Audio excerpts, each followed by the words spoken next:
Hello, welcome back to Funny Dwarf Game, Christmas edition. On to another round of a really boring Overclock, Overclock showcase. I only have myself to blame. What is that? I'm going up at my door now. Post during Christmas time. Unheard of. Anyway, welcome back to Overclock Showcase. This week we're covering the first Engineer Secondary Overclock of the series. Literally, because that obviously doesn't even include the new overclocks, because they were all for the primary weapons. It's Packrat. Oh, look, he's still got his makeup on. For the thumbnail. Yeah, so Packrat is one of the PGL's clean overclocks. All it does is add 2 ammo. that's all it does. Adds 2 max ammo. But on the PGL, a weapon that I would call relatively ammo scarce, I would actually call that significant. And it's far better than compact rounds. Yeah, looking forward to that one. So as always, I've gone to great lengths to discover the 2 most unique builds that you can acquire or use with Packrat. And it's been difficult. I've got one. This is kind of a toss-up between 2 different builds, one of which I think is actually fairly competent. The other one is just kind of unique. There he is. We'll get to that. Maybe you can see what's going on here. You might be starting to question me already. Don't worry. Or do worry. But we're starting with this one. This was me just basically trying to make the most reliable and sensible build that I could with Packrat, basically. And I knew that was always going to come down to fire. I also like the idea of doubling down on what Packrat does. So the other build kind of takes advantage of what Packrat gives. The other one doubles down to take advantage. So we just have as much ammo as possible with the fire and AoE radius from both the tier 4 upgrade and proximity trigger. So this is a PGL that is purely used for grouped enemies, but due to having a pretty decent ammo capacity, we can use it for pretty much any group of enemies. So what we can't use it for, unfortunately for our smart rifle, we can't really use it to set certain bigger targets on fire because of the way Packrat is, or the way that this build is. It doesn't actually reach the breakpoint for a lot of bigger enemies to set them on fire. I think Wardens we can. So things like Wardens and Goo Bombers definitely, but Praetorians and stuff like that are kind of got to be left alone by the PGL. So basically, to make the best use of that and to sort of avoid really needing to use our primary weapon on groups of enemies, we have all that ammo so that we can use the PGL on small groups of enemies as well as the large groups. But to make sure the large groups are as efficient as possible, I'm actually taking lures, which is not common for me, but lures are here because I actually want to take advantage of the amount of firepower we have. 15 grenades is kind of a lot of grenades, and I want to use the lures to prove that grouping enemies together is actually going to be more valuable than just taking even more explosives. Especially because the more explosives you have, the more you kind of end up using those, and your primary weapon kind of gets left a little bit, because this is a smart rifle that is definitely built for single target damage. To hit things like Praetorians and Oppressors, Shellbacks, from any angle and deal good damage by taking extra damage and also electrochemical rounds with electric generator mod. Altogether creating a really effective and punchy smart rifle. Not the most ammo efficient, but the smart rifle never is when you're taking damage instead of ammo. So I'm just kind of accepting that. I'm not doing anything that's inherently anti-ammo economic. I'm just not inherently being ammo economic. Whereas we kind of are with the PGL. So it's kind of a quite comprehensively, I would say, relatively thought out and synergistic build. Just sort of makes use of some of the basic concepts of the engineer, of synergy and pairing things up, but also having weapons stand on their own at the same time. That's why I'm going to dive into a fairly basic mission, the Deep Scam. Got Cave Cluster because we need a little bit of an extra hazard, of course. Not that it's going to be too relevant. But yeah, let's get right into it so I can start talking about the one and only Packrat. I say it now. Packrat. Packrat is one of those overclocks that I don't use. Now, something that will become clear, especially as this series goes on, especially when we get to compact rounds, which is the balanced ammo overclock that I just sort of pointed out. That is the PGL's worst overclock by far. Pack Rat isn't. I would say that Pack Rat and Clean Sweep are both equal in sort of this actually quite comfortable middle ground of PGL overclocks. And then there's of course Fat Boy and Hyper Propellant, which I think both lean on two different sides. I think Fat Boy is on the slightly worse side, where Hyper Propellant's on the slightly good side because of how good of a single target tool it is. With RG250 firmly at the top. Like, that's just undeniable. I wish it wasn't the case, but it's kind of... I literally can't deny it.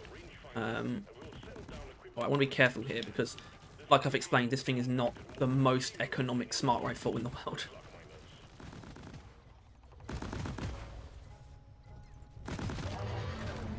But I think that's fine for a Praetorian. So even something like the elusive stabber... Oh, okay.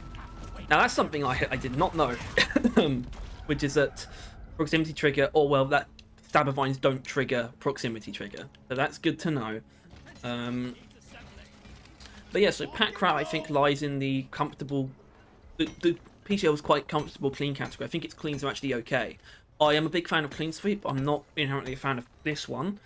But, you know, especially when you do take Incendiary Compound, it kind of just elevates it into being a pretty effective weapon. It's not the thing is, because of the way RG250 works and because of the way the fire mod does work, it's not actually that different to RG250, except the fact that the enemies will die quicker because it does more damage from the explosion itself. But, you know, you're kind of getting more use out of RG250, really. So Pack Rat's just the kind of thing you want to take if you want a little bit of extra damage, because when using Incendiary Compound, we're not killing things like guards or stronger, basically. So if you can accept that, then you can justify using it over RG250, I think. If you still want the extra damage, but you understand that you're not going to be like actually changing breakpoints really, that's why you would use this over RG250. Under normal circumstances, under most circumstances, you wouldn't, basically. That's what I'm saying. You would not typically use this overclock over RG250. Well, unlike Clean Sweep, which I think actually does have a use. Their use cases. Right, a Menace. Now, a Menace is actually the kind of enemy that we can set on fire to be, you know, get that damage bonus. Although I am sort of... You've got to kill the bugs. One bug isn't the horde.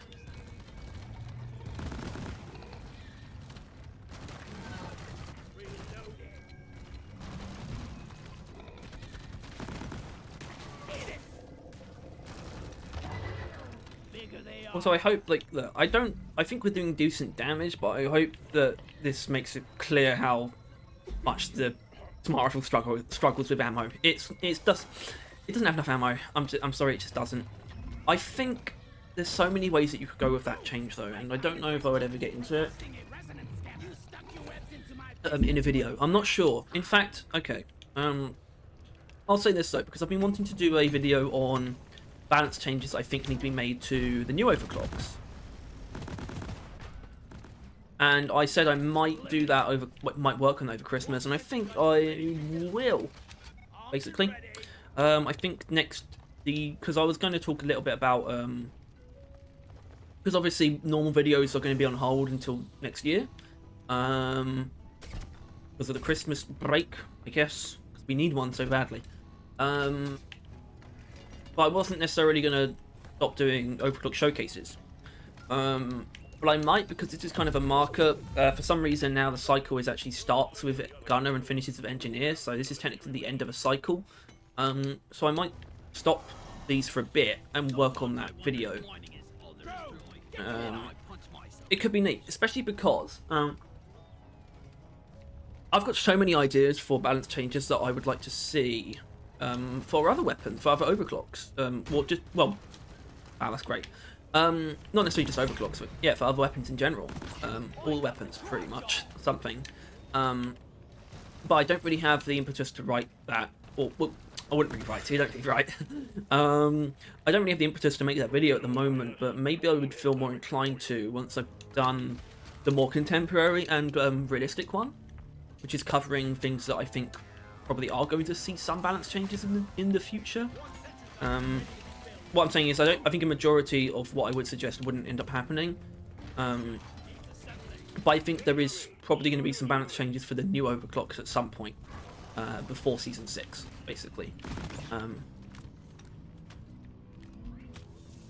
Anyway, got our first swarm, so we're going to definitely be using the lures plenty.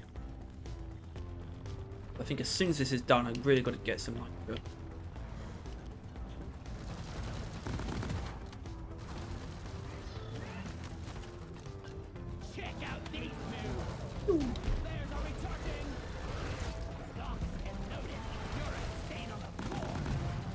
Oh look, the fated oppressor. He arrived.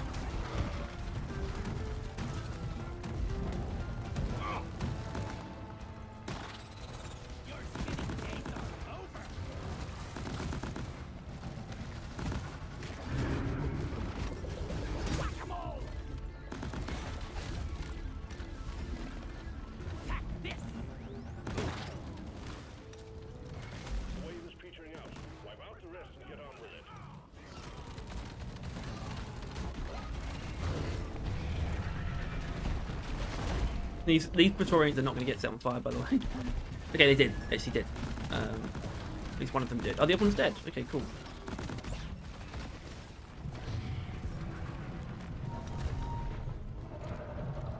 Okay. So, you might be thinking about now, this doesn't look particularly great. And I think you're probably right. I think you're right. I'm not... Yeah, it's fine. Well, ammo economy is pretty bad, though. I can definitely say that. Goodness me. One swarm, we're down to almost nothing. I mean, what the fuck? And maybe that's lures. I mean, that is an effect that lures have, and that's kind of the sacrifice you make, is that you just do have a lot less firepower when you take lures. I thought it was worth it. Maybe I still do. I'm not sure. Fuck this spreader. There we go. Alright. Well, I have a new mission. So, what you're seeing is a build that is, I would say pretty far from weak, but also pretty far from efficient. Which is surprisingly not the case for the other one, from what I remember. Not that I've had loads of practice. Anyway, I need to go on Operation Find Loads of Nitra, so... I'll get back to you once I've found loads of nitro. I've got a nice, actually, kind of juicy horde here, so there we go. And there you go. So, what you cannot fault is this thing's ability to kill large groups of grunts. Look at that, they're all dead. From one grenade as well. Oh, I'm not a spitballer. These spitballers are actually... The thing about spitballers is that they're like the best thing to pair two weapons together. So I actually really want to... It's kind of stupid. What's code? Don't kill it, actually. Don't kill it. Wait, it didn't drop any nitra. That loot bug didn't drop any nitra. Oh. Either way, I'm basically going to leave this spitballer here because I actually want to use it just to demonstrate something later.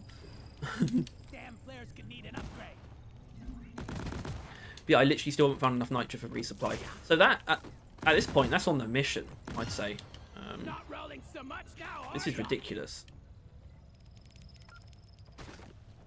Another egg erupt.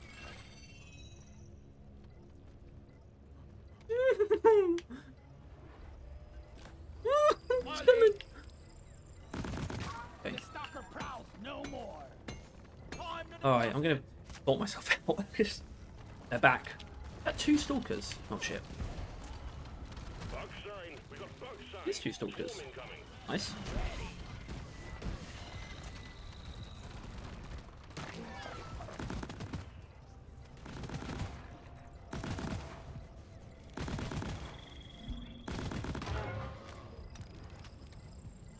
I guess I'm gonna try to.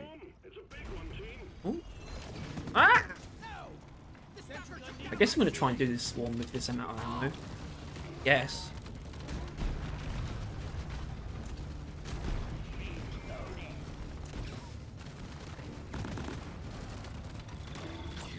I feel like I can. Maybe. Dun, dun, dun, dun, dun, dun, dun, dun, dun, dun, dun.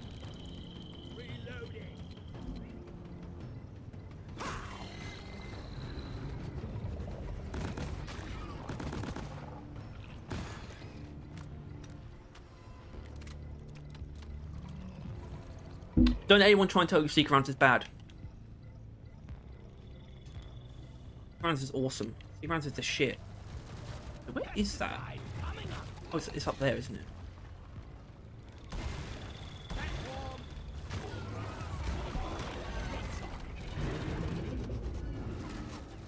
Wave is significantly diminished. Well done, team.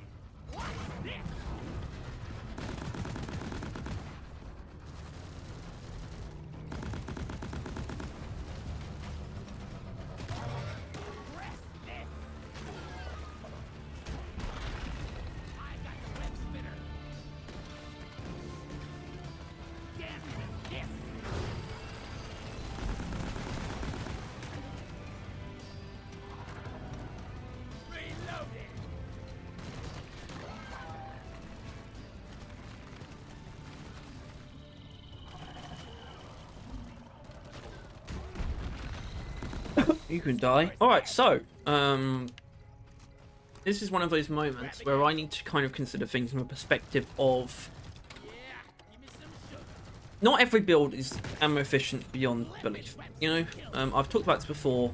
It's what I go for is extremely ammo efficient builds. That's just my thing. Also, look at these Praetorians, man. I've got to do something about this. I've got to properly do something about this. Do this.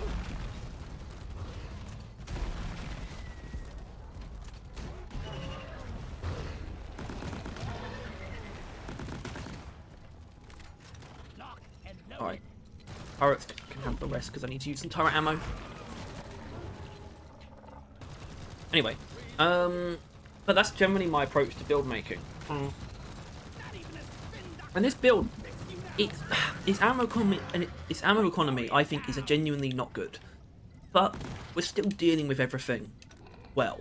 We're not weak against anything. We're just not long for this world. And it's kind of up to you whether or not you think that's okay. Because typically, especially in solo, you've got enough ammo, enough nitra to make that work. You know? That's just the hard truth that I find it difficult. It's a difficult pill for me to swallow because I just don't like the idea of scarcity, you know? But sometimes that's just the way of the world. Is this actually over here? Like it is. I'm gonna handle this. But yeah, like just maybe it's just not the worst thing ever. It's not ideal, and like I always run up against the problem. It's like I can do better. I can make a better build than this. But the truth is, anyone can have any preference. There can be people who are still working through the game, the grind, and don't have all the overclocks. Maybe they only have like Pack Rat, Bat Boy, and Hyper Propellant. You know, they're all very different, and Pack Rat is probably something you're going to want to use because it's probably the most flexible of those three. Pardon me. That I would completely understand. So it's definitely a conundrum. But I think as long as we have good in the moment strength, I think we're still onto something. So it's really just about preference. So what I'm saying is it's not the kind of build that I would probably carry through just my general playing of the game. Although that's non-existent at the moment. But I think its flaws are dubious in the sense that I definitely still consider them flaws, but there is an element of subjectivity, I suppose. Anyway, if I'm not going to get assaulted anytime soon, I think it's fair for me to just get on with some mission stuff. Although I will make my way back to that spitball round. I think it'd be a good idea. Right, here come the bastards. Once again. Right, that was a good. That's a good. That's what we're looking for.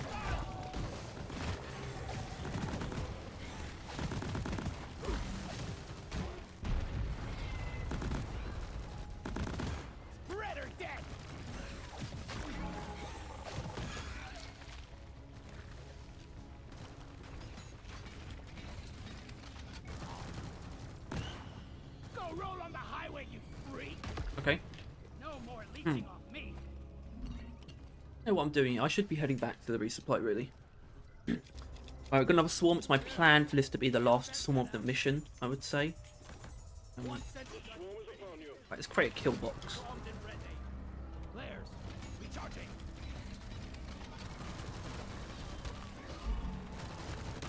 Bring the fire. Ollie, don't put yourself there, please.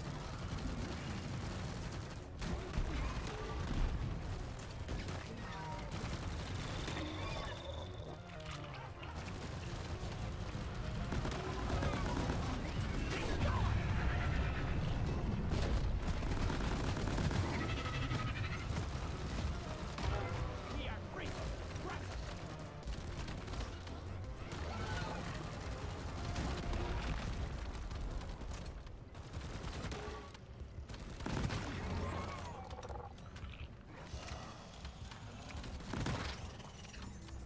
Come on, step it up. Bring fire. Supposed to be a showcase. There we go.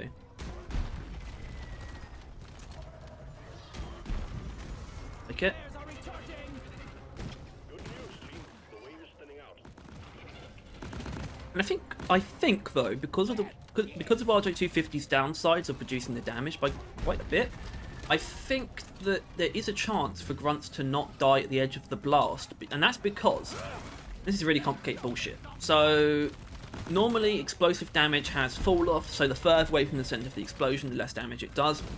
It's usually done quite rigid actually, and there's always a minimum amount, so it's not like it deals 0 damage at the edge of the blast. It's usually like 50% of the total of the highest amount. So it's fairly well defined, but there is still damage fall off. But the thing that makes Incendiary Compound so good on the PGL is that it doesn't suffer from damage fall off. Your normal direct damage still does, but the actual amount of heat inflicted doesn't. It's the same amount of heat all throughout the blast. Whatever 50% of your total damage is meant to be, it will inflict that in the entire blast radius. Getting supplies. But that is still obviously based on the amount of damage you would normally deal. So what happens with RG250 is that, I mean, by default, without Incendiary Compound, it really does nowhere near enough damage to kill grunts even, really. Which is kind of pathetic when you think about it. But it also... but obviously with RG250, especially towards the centre of the blast, it's more than enough heat and damage as well to kill the grunt from the fire, right? But what can happen, because I believe that in DRG, fire operates through a randomized tick rate. It's a small range of randomization though. So it's like it ticks like a slightly random amount between a slightly random amount of time, I think. Either way, there's a chance that when it's a grunt that's hit at the very edge of the blast, that the damage is the direct damage is low enough that it doesn't deal enough damage, that it deals less damage. The grunt has more health left over than the fire can actually deal, basically. Which means sometimes RG250 can actually fail to kill a grunt within its blast radius. Unlike with Pack Rat, it's never going to fail to kill a grunt. I don't think it will ever even fail to kill a slasher. Same goes for Clean Sweep as well. And I'm sure you could technically do the same with compact rounds, but that does not mean I recommend compact rounds. It's still worse than the other options. Anyway, I'm going to, I guess, if I really want to, I'm just going to focus on smashing Glyphid eggs. So, and obviously no swarm's going to arrive, so I guess I'll see you at the Spitballer. Hey, this guy was actually a lot harder to find than he should have been. Anyway, so hopefully I'm going to show you how good of a pairing these two are now. Right, I think that's fairly successful. One grenade, 6 bullets, dead Spitballer. Perfect. And it's a combination of the fire, the high damage per bullet from the smart rifle anyway, the bonus damage that it gains, but also from the electricity and the fire together. All in all, it does wonders. Anyway, it's drill elevator time, and I've definitely got a plan for the drill elevator, although I don't know if it's going to work particularly well. And obviously, it's to do with lures. So, Platform up. oh, wow. Actually, it's not really how I meant to do it. Anyway, I'm planning on basically placing platforms along in the walls as we go down, and then placing lures on top of the platform. So we'll see if that works at all. I want it to, because I haven't really done something like that during the elevator before. Mine it. Everyone on the drill elevator. Okay. Down. Lure is Now, it doesn't really make sense doing that, but whatever. never felt better. Okay, go. And we are moving. At attention. So For company. I guess how I would do this is like this. I made a platform. Attack the Okay, hologram. so it's easy to stay safe while doing that. Good sign. What a jaw-dropping experience. Where's that going to go? Weapon ready. It's past your expiration. And I should just be able to do this at regular intervals that keeps this going pretty smoothly. Compacted shale. We should be moving again shortly. So as soon as this starts moving again, I'll probably do it. Again.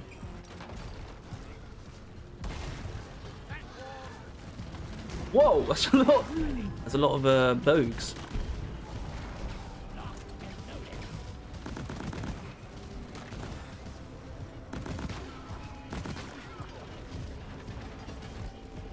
Compacted granite. The drill elevator needs a moment to crack through.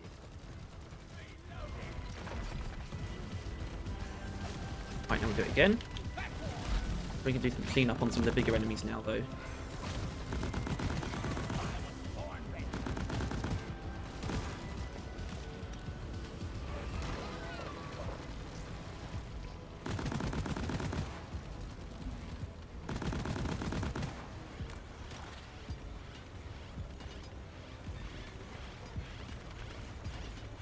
How's that for spitting single portraits?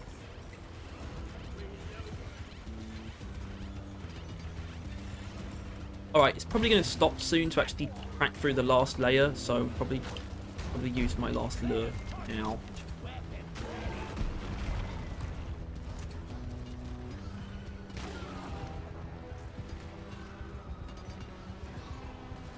I'm maintaining the drill elevator.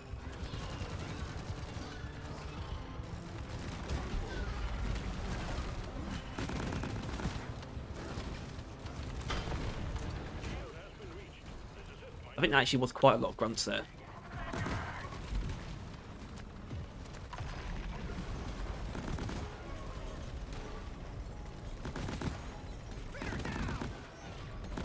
Okay, so thanks to the PGL and lures, I think that's actually a very smooth drill elevator ride.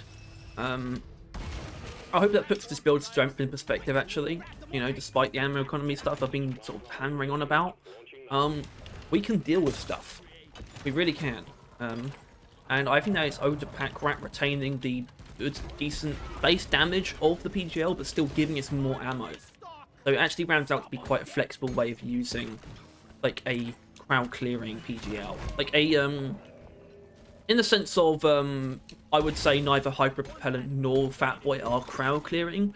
Fatboy only because it's so specialized, or such a, you know, gimmick overclock. Platform up. I wouldn't say it's actually good at what it does. A really good example of something that's ridiculously strong without actually being good or useful. I know it sounds a bit counterintuitive, but I don't think it's nonsensical I'm getting too to say that. platform. Hopefully, the people who actually use Fatboy are smart enough to understand what it means. So, look, we've got a Tumbleweed. Must have come down with us. Reloading. Okay. Right, let's get out of here. Scans read no further movement. Jet boots have been released on the drill elevator. Grab a pair and proceed to extraction Getting zone. more ammo.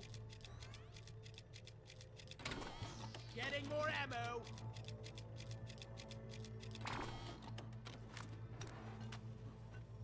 Mark II jet climbing to the moon. Let's go. And make you scoot. Drop pod has arrived. Retrieving the mule. Drop pod departing in T-minus 5 minutes.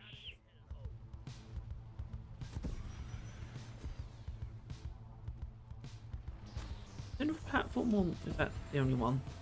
Oh, there's one here. I don't know why there's one there. Ow! Gotta wait for the rain song. Let's see if you can get me up here, stupid bug. Reloading. Hurry.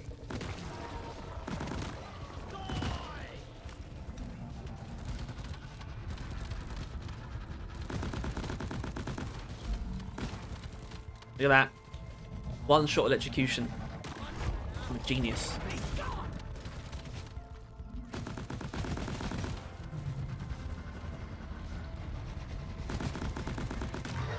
Lifted oppressor down. Drop pod departing in T-minus 4 minutes.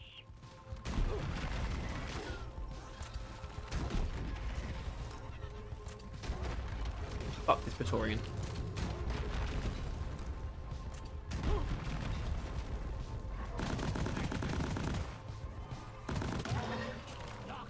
Okay. The incendiary compound pack rat build has gone through its graduation, and I think it's coming out with a B, maybe a B minus. I don't know. It's not perfect, not amazing, Good work. Drop pod will leave with or without you. but it was never weak. It was never weak. Okay, so build number 2 is what you get when you cross anti-tank grenades with a grenade launcher. Okay, so the idea is armor breaking, single target shenanigans. Best way to explain this is what I mentioned earlier is the concept of taking what Pack Rat adds and using that to our advantage. So Pack Rat adds ammo, so we're not taking ammo, we're just going for all damage. So both damage mods in tier 1 and 2, armor breaking in tier 3 to just shred the armor off of larger enemies, which is to help our PGL, our Warthog, to help our Warthog. Tier 4, stun. Now, why stun? Because otherwise our crowd control of this build is really whack. And while Homebrew Powder is a damage enhancer, its unpredictability, I think, makes it more dubious as to whether or not it can be placed in that category. So I don't think I'm inherently betraying the going for all damage concept by taking stun instead of Homebrew Powder. Or Homebrew Explosive. Wasn't it called Nails and Tape at one point? Oh, that's you. And tier 5, Spiky Grenade, because with this build, we are primarily going to be targeting tanky enemies. Not exclusively, this is still going to be good for dense groups of enemies, both flying and ground-based. But we always want to target the tankiest enemy that we can, except Oppressors, because it's bad against them. But apart from that, it can break the armor of any tanky enemy. So in a group of grunts, for example, you want to aim for the guard. In a general horde, you want to aim for the Praetorian or the Shellback or something like that. So it is weird. It's doing something that is a little bit uncouth. However, when you think about what I just said, what I talked about earlier, which is damage fall off and how the only thing that really overrides it is incendiary compound, you can justify taking increased damage on the PGL. Because if you're not taking incendiary compound, then you need that increased damage to help with your damage fall off radiuses and sort of making the kill zone bigger, basically. Which is something, by the way, I want to verify. Okay, so right, Carl.gg doesn't have that information, but I know that the wiki does.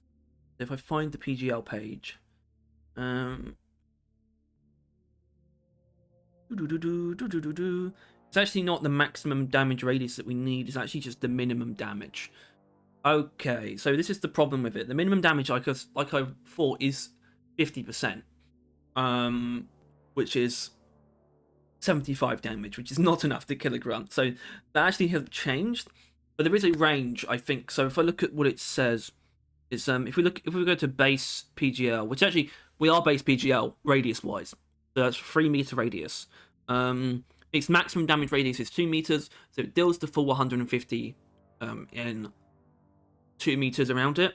But its radius is 3 meters, of course. The minimum damage is 50%. If I'm not mistaken, I believe it's only 50% at the very edge of the blast, and it doesn't immediately drop to 50% damage.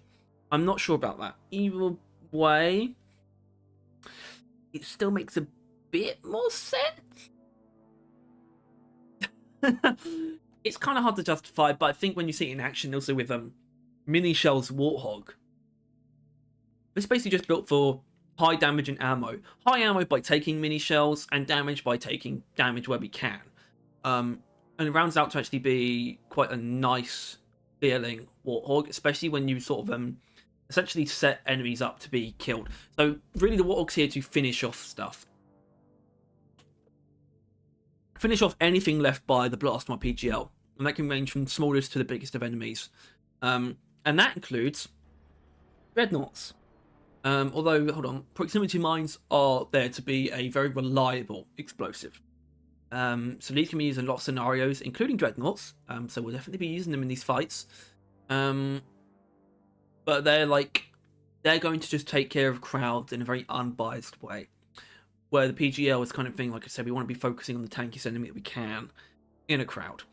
Also, this is kind of just thought for the gimmick, but I took armor breaking on the sentries, which is not what you'd normally do. You should normally just be taking stun, but I don't know. I like the idea that the sentries are also sort of tearing armor up to help the Warthog, because it doesn't have armor breaking in this case. So we'll see. This build I have had a lot of fun with. I can say that for sure. It's been a lot of fun. Whether or not I truly recommend it, I'm not too sure. But I really like the idea. I like the idea of these really heavy grenades. But it's not Fat Boy, of course. It's like something else. It's, I don't know. I like it. And hopefully this will be a good enough showcase where I can justify putting it in the video. We'll see. We'll see.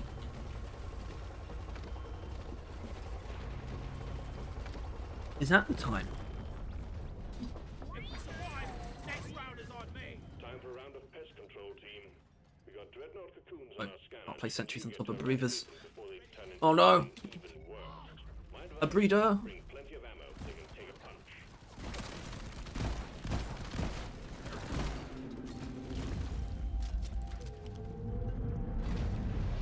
Alright, we're going to go right after this breeder. He's not going to be allowed to live. She is not going to be allowed to live beyond today.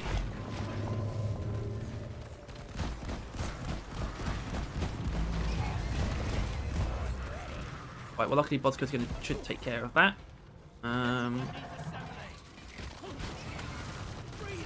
Hey, he's our first target.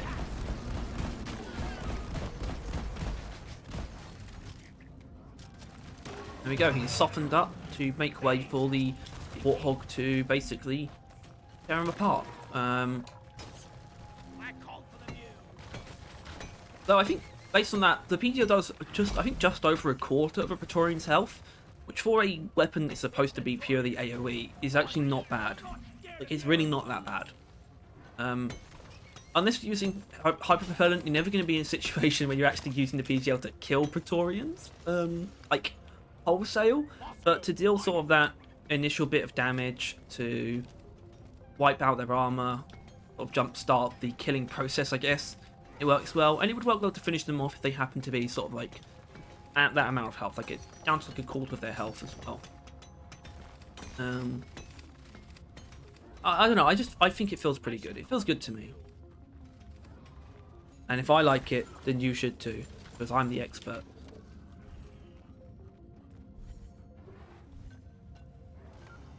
Warmers, however, we're not particularly good against.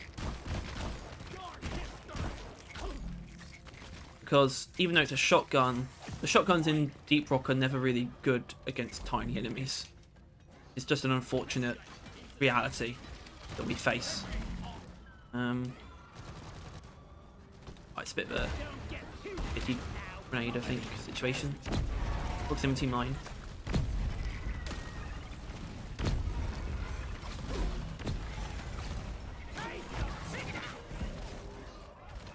What are you? Don't do that.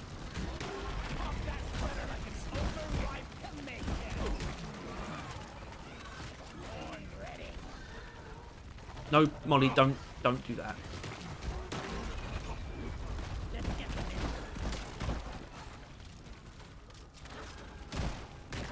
Stand your ground. Give no quarter.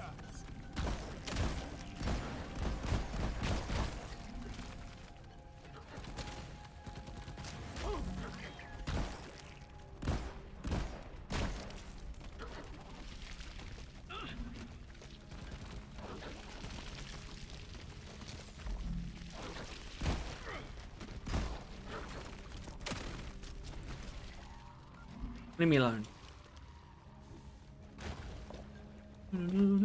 No. Oh, okay. Observations. I hope you're still. I hope what I'm sort of been banging on about sort of the chunk damage that we can deal with the PGL is ringing true, but you can also see how our efficiency is not the greatest. I understand this. I acknowledge this. I'm just as upset as you are. But what I've experienced when using this build in practice is what you're kind of supposed to get is a situation where you don't use the PGL very often, and you're actually very often using the Warthog to take care of groups of enemies. Like this group of grunts, for example. I think this one I'm going to go for the proximity. Come on, lads.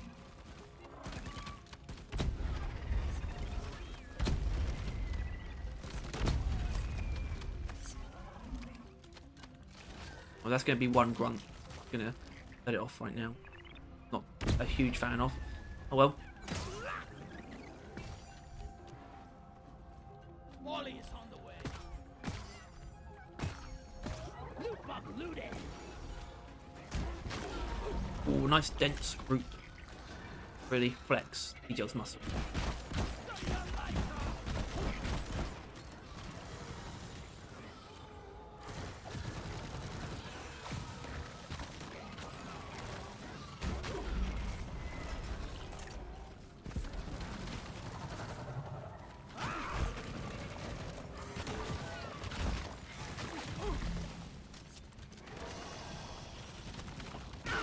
This is what me running around so much is the result of I think this is the result of not taking stun on the sentries. Personally, I think that's what that is. So if you just make any major changes to this build, if you wanted to use it yourself, change that. Feel free. I won't blame you. Because we need a resupply before this first dreadnought. Although I do want to use a little bit more Warthog ammo because I'm, you know, odd that way.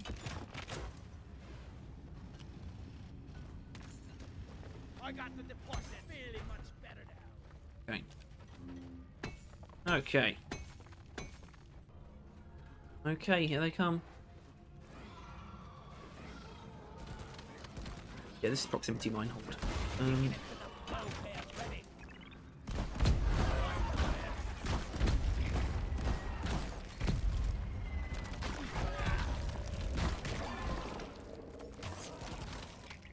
the proximity mine did a very good job, actually.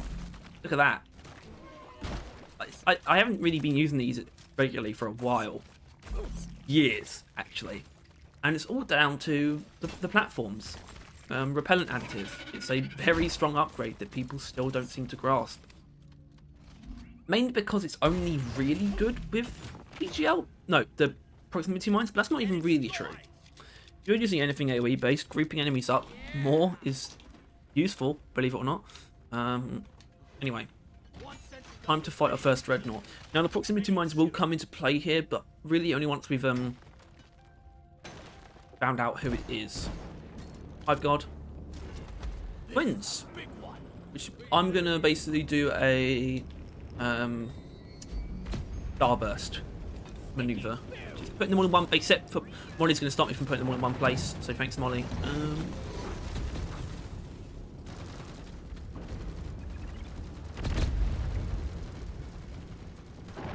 Alright, I want to shatter the arbalest resolve with a grenade. Hey, you.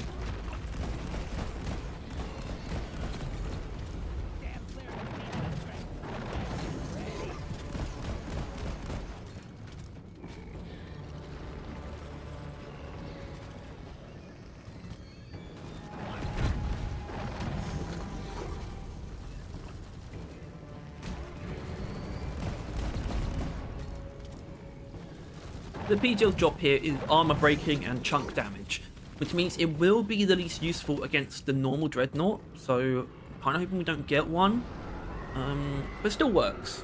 It still works just fine. No. Why was there a lone grunt anyway? What?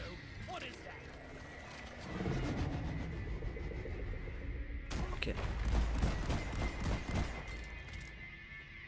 One of you walk into the mines, please. Thank you.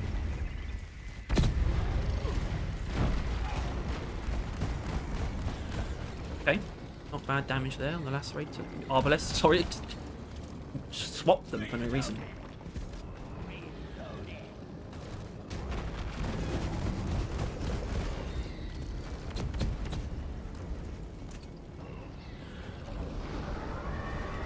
Right, I've got to focus on Arbalest. And use some more Warthog ammo, because it tells you how ridiculous mini shells is in terms of how much ammo it gives you. We can just have way more ammo proportionally in our Warthog than in our PGL.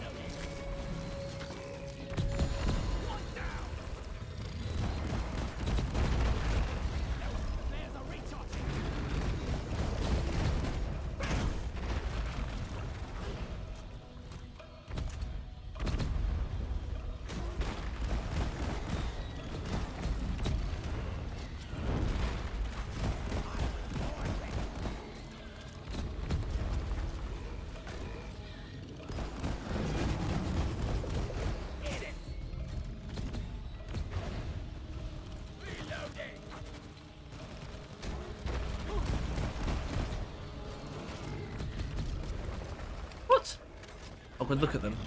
Ah! There we go. Oh! Dreadnought lacerator down. Of course, being a PGL, being an engineer, I could have definitely prevented that death. Saved by a machine, how humiliating. If I had the slightest bit of awareness, or competency, or skill, or gumption, or bravery, or heroism, or strength, or strategy, or tactfulness, or lucidity. Anyway, so takeaways from that fight, I would say are... I was actually surprised how much damage the PGL was doing to the Dreadnought. I actually thought that was quite impressive. And it does the armor breaking job. Now, you will note something about armor breaking, pressure wave on the PGL. I hope a lot of you know by now. There's been a very unfortunate and long-running issue with armor breaking on AoE things. That's great. Look at that. Love that. In that it kind of also that damage to that Singtail is really good. Like, quite good, I think. Like, these are the kind of builds where you should be using Beastmaster, I think.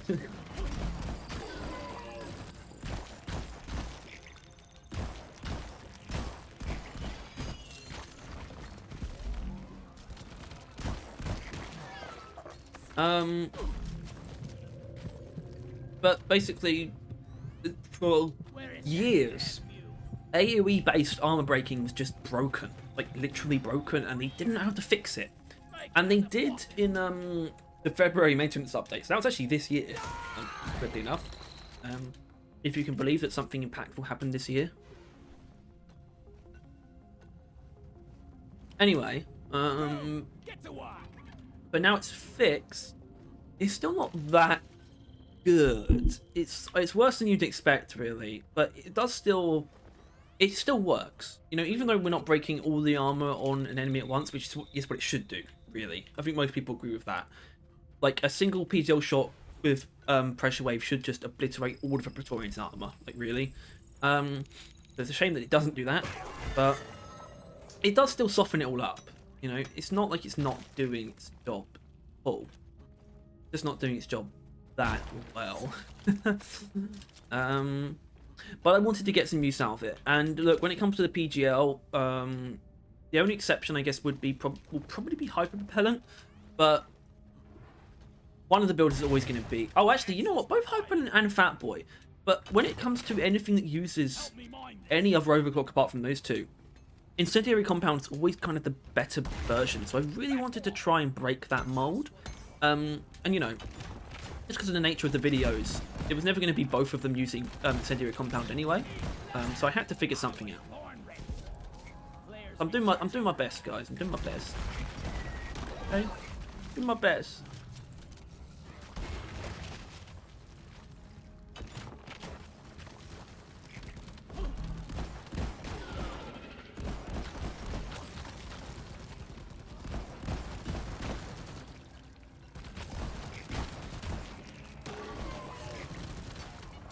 An oppressor, thing that we can't use our PGL against because it doesn't do anything. In fact, I might even shoot it just to prove that fact.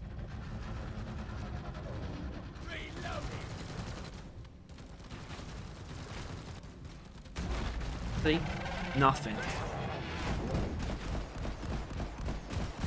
Right, I'm not trying to miss the weak point, by the way. I swear. Right.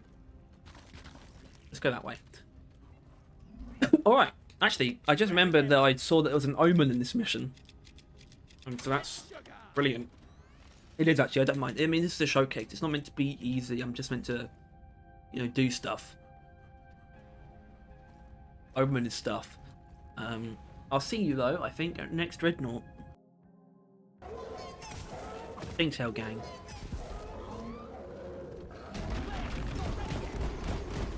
Right, I'm probably not going to use another one on this guy. Because another thing to talk about, I think, is so you see this group of grunts? This is a pure Warthog job. No reason to use the PGL on this lot. But I want to talk about something else about armor breaking. And I can't remember when this was changed. This was a while ago. I can't really even put like a generalized time window on it. But at some point they changed armor breaking so that I believe that no, it wasn't based on pellet weapons because there's only really 2 pellet weapons anyway. But they did do something where they kind of just improved the base armor breaking of every kind of projectile or bullet, really. I think it's more accurate. So I think how it used to be is that most standard bullets had like 50% armor breaking, not like 100%. But now they all have 100%, which is kind of just like the base level. But that does mean that a lot of stuff is much better at armor breaking than it used to be, even without the upgrade. And I think when it comes to weapons like does come to pellet-based weapons like the shotguns, it's even better because every pellet has higher armor breaking than it used to. And obviously that can end up hitting multiple armor plates at once. So the Warthog is really decent at breaking armor anyway, and I actually feel like it's better at doing it with mini shells. Only because, you know, as long as you're not... You gain so much ammo, especially even in the clip, that I think it actually does round out to being more armor breaking, even if it's less damage per shot. I think you still break, in my opinion, it still feels like I break armor quicker. Not more armor broken per shot, but it's kind of just the output of shots. And I feel like it works out kind of well. So we're getting a lot of nitro in this mission. Hello. I think it's time for a proximity mine.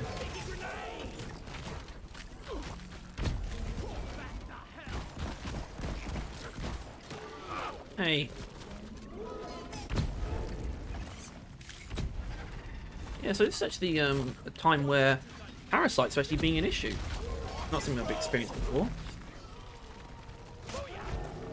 Bloody disgusting stuff this is.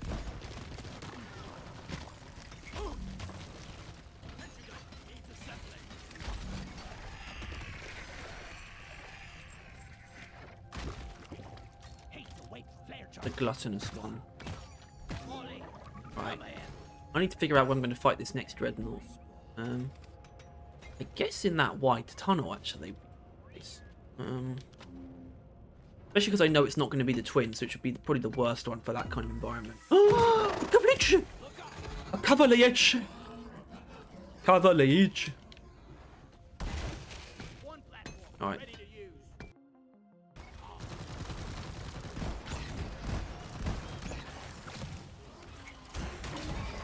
Flares. Recharging. One sensor gun. Ready to be filled.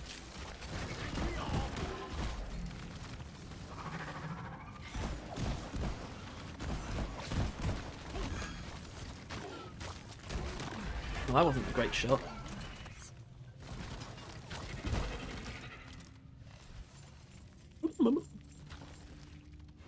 Why call it Molly? Okay, now I'll start the fight without taking... I don't need to resupply yet. That's fine. Alright, Hive Guard. No, it's the normal Glizzy. Right, this is absolutely a starburst maneuver. The classic move. Ooh. Ooh, I like that. Right.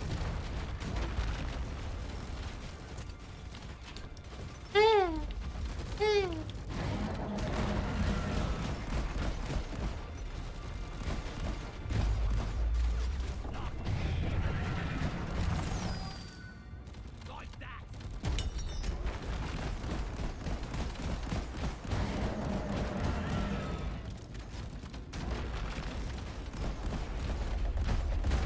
So with this dreadnought, the grenade launcher's role is very supplementary, as you might have noticed. We're mainly using it on the armoured stage, and even then not 100% of the time.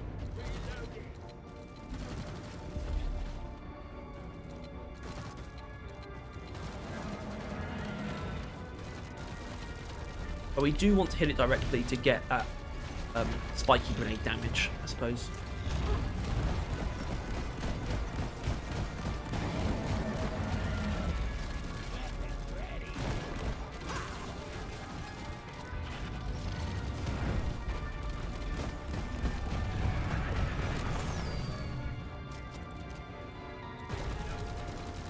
Right, I'm just gonna ransack my ammo reserves on this fella.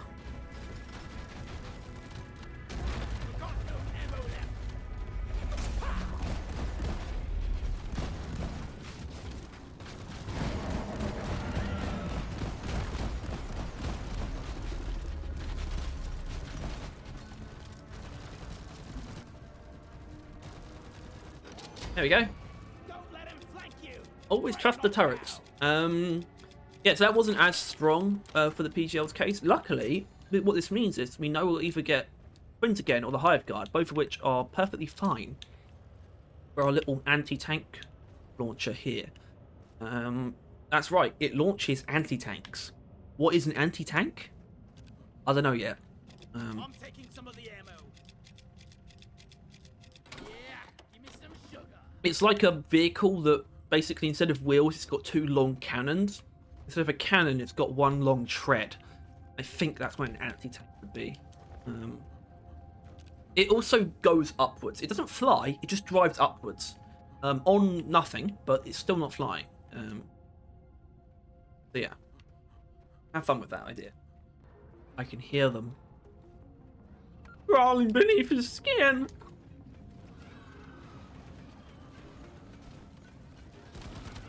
Actually, I'm going to try and do some stuff with repellent additive in the context of not using proximity mines.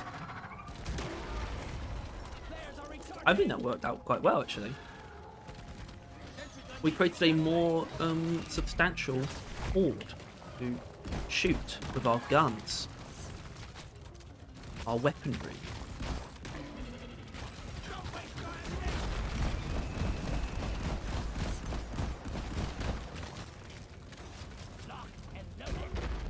Ooh! I think I did hit the weak point there, but that was nice. Good amount of damage there. Also, you may have noticed that I took magazine size on the Warthog.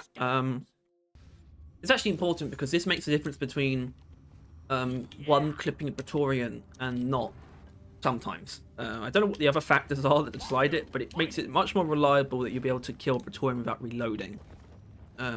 Still, after a PGL hit, a grenade hitting that Praetorian, there is actually a lot of nitro in this mission.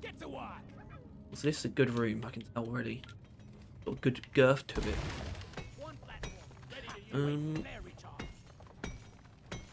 Although who knows where the other fossils are. Probably in this room, actually. Which I think I'm going to sort of dedicate time to that. Mopping up this mission.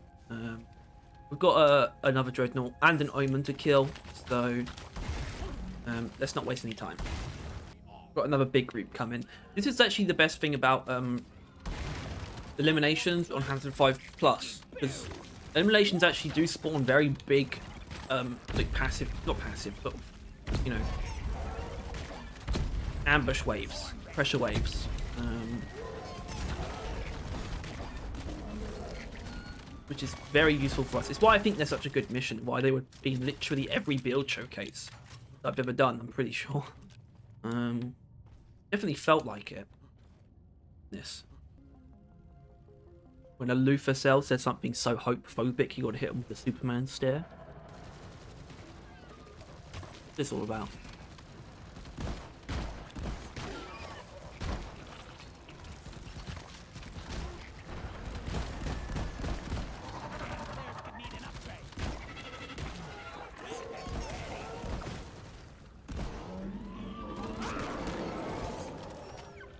Okay, good. I've got, please. I've got. Okay, we've got all three. Good. Good stuff. Good stuff. So, you can kind of go two ways with 5 guards. You could either starburst them, or you could use the proximity mines to clear up sentinels. I'm gonna go that route because I've starbursted both the other dreadnoughts. By the way, that term I made it up today. The starburst maneuver. I like it.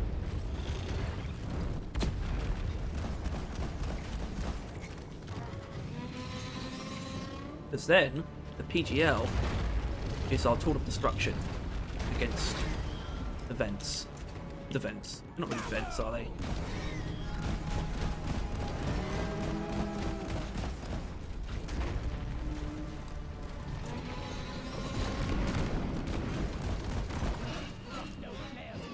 Okay. Okay. Good, very good.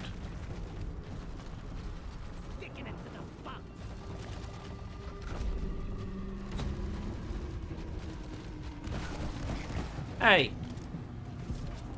Got to fight an Omen after this, don't do too much damage.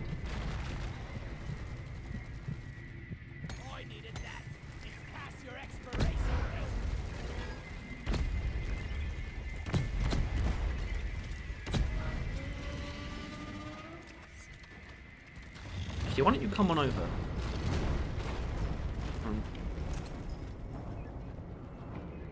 These will go off. Yeah, good. Woo!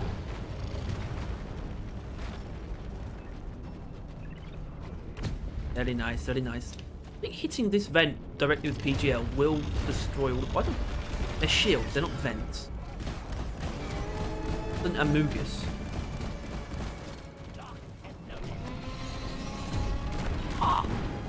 Oh no! Fuck me.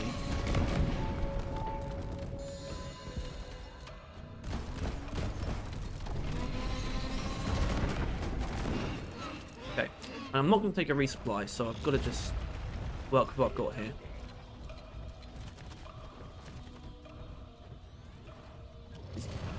Bullets and bullets and grenades. Sorry, anti-tank rounds. Oh.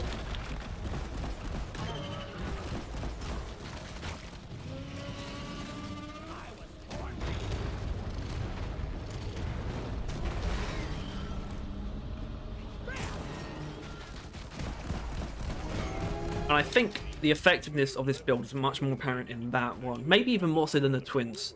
Because it's just really good against sentinels, and it's really good against those shields. Hopefully we'll experience something similar with this Omen. Which is in such a stupid spot, because it's literally got its own, like, ridge carved out for it.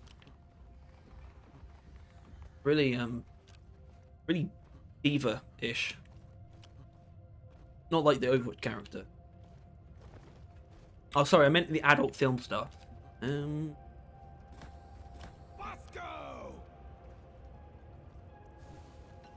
that joke would have been better if it did it the way round, really, wouldn't it?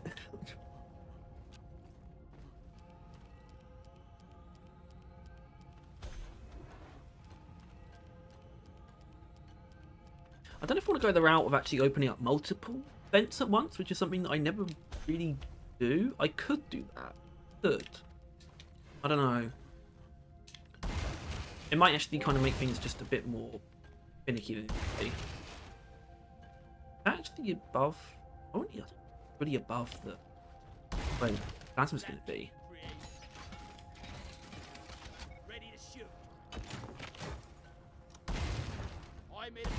Anyway, I'm still, for some reason, in a spot where I don't actually know if the Omen triggers these or not, but I'm going to try. Finally confirm, and this time I will remember the results of the experiment.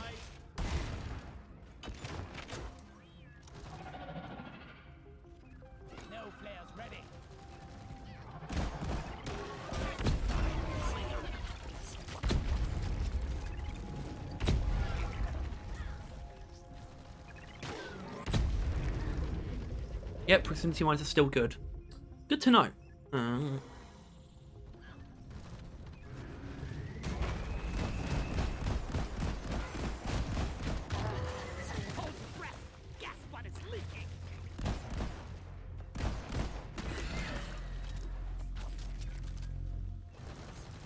look, another one. Another tank for our anti-tank round. Lovely. Right, how much damage have you done to that elf so far? Don't let him flank you. Oh, doing fine. We'll leave boss code to that. I can handle this thing. Elf, I'm sure. It's on. That burster's right on me, isn't it? Yeah. Okay. It's scanning this way. Good. My idea is to just space. I want to hit them directly if I can, but the idea is to just dump EGL rounds into wherever is open. Okay, not a bad start. I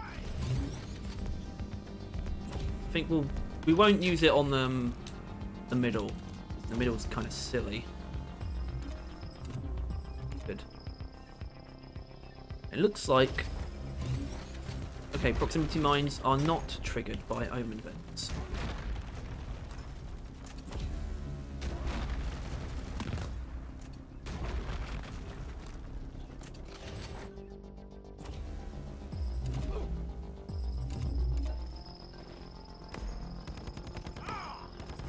So it's so strong. I feel like you should be able to activate a vent before that thing kills you.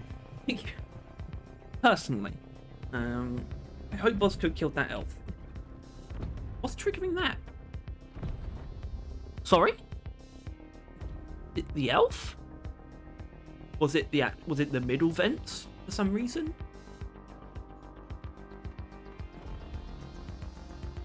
Holy shit! This thing just carved that platform staircase out of existence. Okay, why not?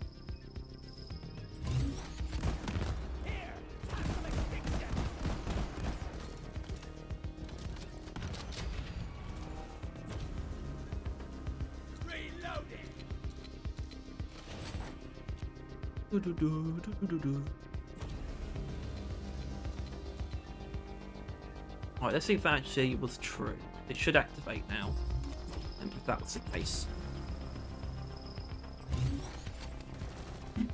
No! It was something else that triggered the proximity line. Machine challenge completed. Booyah! That's weird. Good job, team. Core infuser ready. Right, let's see if Bosco killed that elf. He didn't. Okay, whatever. Let's get out of here. Drop pod en route. Hang in there. I will. I guess I'll just wherever. I'm taking some of the ammo. So I hope you enjoyed the anti-tank grenade build. I know I did. I actually really like this one. This has actually been sort of reaffirmed. It was already the one I preferred out of the two. In fact, I hadn't actually fully decided Drop pod that first build what exactly it was going to be until I started recording. Because I'd used quite a few variations of it. Most of them had been with the stubby. The Seeker Rounds version only came up yesterday, and I didn't actually finish the one mission I tried to play with it. But I'd still thought it was the best option, just as something that I knew would work. Wait. More nitro? What the hell? Go, go, go! Drop pod isn't waiting forever. Go fetch.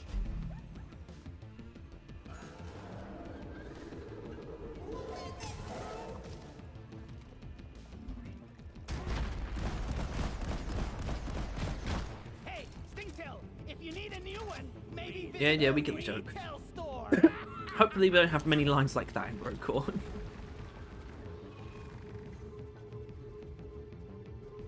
Drop pod departing in T-minus 4 minutes. Die!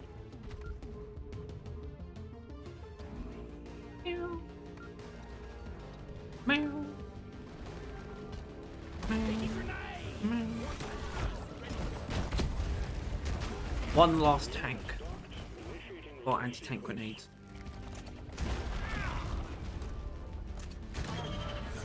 A lot of self-damage, actually.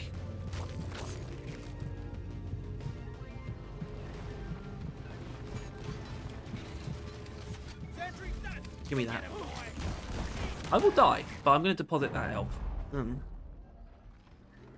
This is actually the longest one so far. Really shouldn't be. There's no intention of this being a longer. So, oh, because the mission's 40 minutes. Goodness me. Okay, well, that was Pack Rat. Does it have my approval? Yes, it does. I think Pack Rat is a nicely. I still have issues with the PGL as a weapon.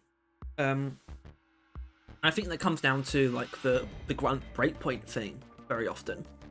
I think it's mainly that, and the fact that it is so reliant on incendiary compound to fulfill that role, just clearing hordes of grunts, right? But I still think Pack Rat is a very respectably flexible and approachable clean overclock for a somewhat flawed weapon.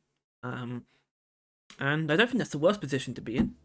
So, all that being said, if you enjoyed this episode of Overclock Showcase, then please make sure to like and subscribe. If you want to see more videos like this and you want to stay on top of everything to do with Deep Rock and Road Court, then make sure to click the notification bell.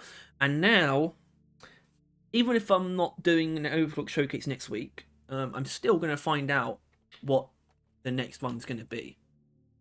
And that's on the Burt.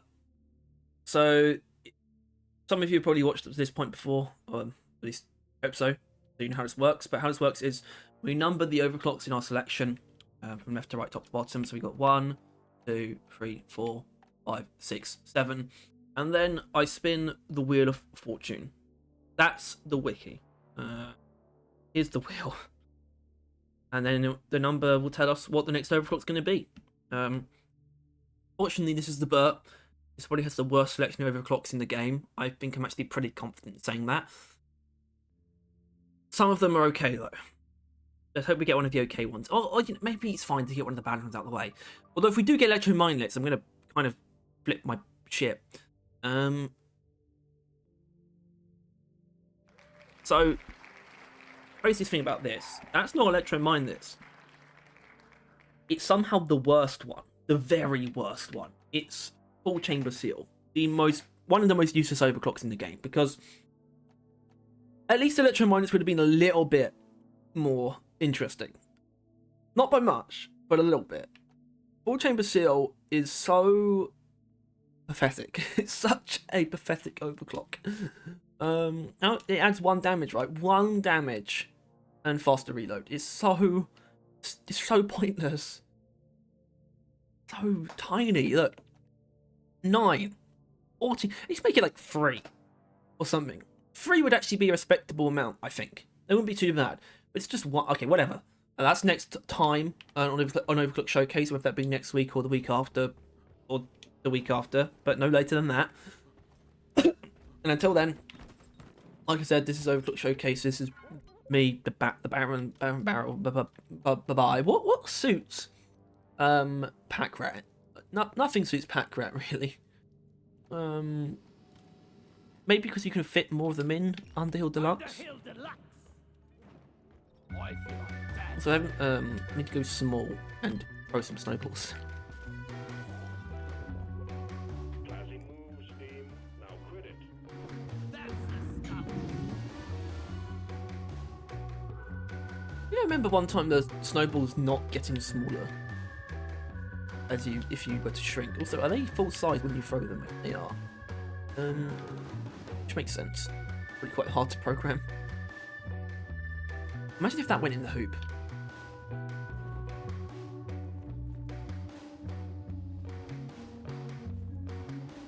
Yeah, I can't bother to do that. Alright, I really should go. Real gamer hours.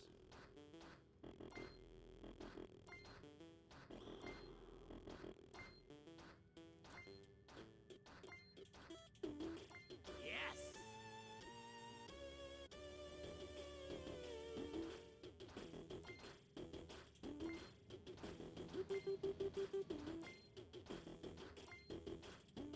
So close.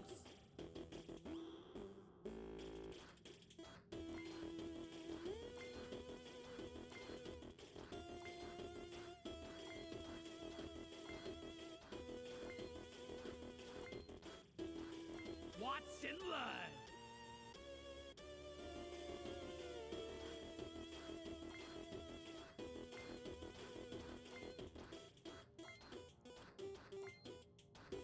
Bloody.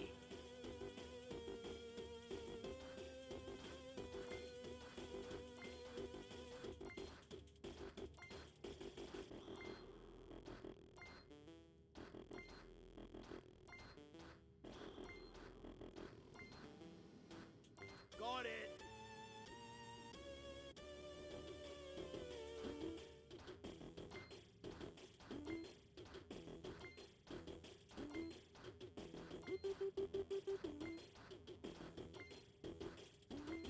Ten out of 10 would play again.